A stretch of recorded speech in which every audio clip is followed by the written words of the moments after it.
उन्होंने रास्तों की तकसीम अपनी अलग अलग कर ली है। यहाँ तक सबको समझ में आया कि अगर सवाल आता है तो तशरीह कैसे करनी है। फिर आ जाओ उसके बे पार्ट की तरफ। हमेशा जो दो हिस्से दिए जाते हैं। आदमी नामा को नजीर की नुमाइंदा नज़म कहा जाता है।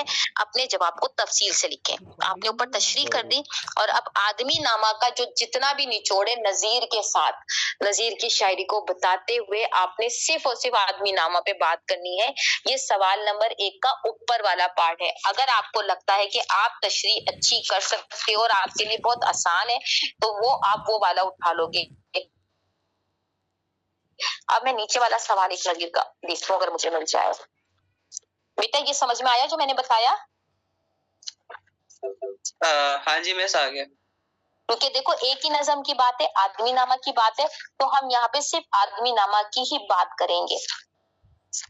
ऊपर शेर वाले, अब मैं जरा ढूंढूं नीचे। तो जो मुझे बे वाला पार्ट है उसके अंदर क्या आता है? शायर पर नोट लिखना होता है।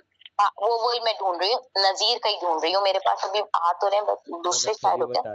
मैं बे पार्ट नजीर का ढूंढ रही हूँ बंद करने और फिर ताकि आपको पूरा वो सवाल का पता चल जाए कि वो सवाल बी पार्ट मैंने भेजा है एक ग्रुप पे। पढ़ के सुनाओ। पढ़ती हूँ। भेजा आपने पढ़ाया था।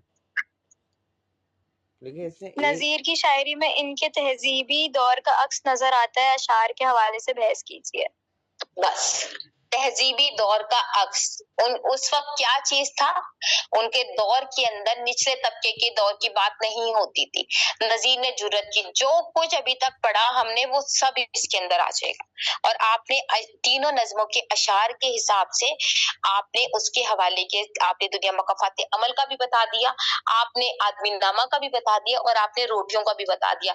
और क्योंकि वहां पर बात नहीं की जाती थी, शेरो शायरी की बात होती थी, इश्क को, लेकिन जुर्रत की उन्होंने अपनी तहजीब को, उस वक्त की होने वाले मजालिम को, लोगों के मसाइल को, ये नजीर ने अपनी जुर्रत की। और आपने ये जो चीजें जिस तरह मैंने बताई ये पूरा का पूरा उस सवाल के अंदर आ जाएगा। ये सवाल इस तरह से आता है आपका बी पार्ट, उसके अंदर आपने तीनों नज़मों के हिसाब से ये काम करना होता है।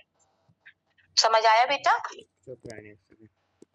हाँ जी मैं चलो जी, आज का काम आज जी पूछो। मैं इसमें एक चीज बताया, जब ये जब पार्ट बी है इसमें जब ये वो ग्रुप में का आंसर आया था उसमें एक नज़म के हवाले से 3 बंद लिए गए हैं, तो हमें 500 अल्फाज लिखने तो एक ही नज़म से अगर हम लोग 3 ले लेंगे तो फिर बाकी 2 नज़म क्या करेंगे?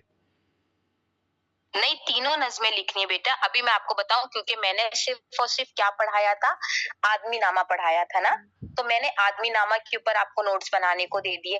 फिर मैंने आज आपको क्या बनाया, आज क्या पढ़ाया, दुनिया मकाफात अमल। तो दुनिया मकाफात अमल का भी आपने नोट बना लिया। अब मुझे, मैं जो चाह रही हूँ मेरा ये है कि हमने 500-600 अल्फाज तो लिखने, लेकिन 500-600 अल्फाज के लिए हमने कम से कम 1000 अल्फाज का कंटेंट बनाना है। ठीक है, आपने एक एक नज़म का एक एक शेर डालना है, लेकिन क्योंकि हमने कंटेंट ज्यादा बनाना है उसने इसलिए डाल दिया, वरना एक एक शेर डलेगा तीनों का। लेकिन आपने कंटेंट ज्यादा लिखना है, क्योंकि आप अगर 1000 अल्फाज याद करके या 40 मिनट खत्म हो गए, क्लास एंड हो गए।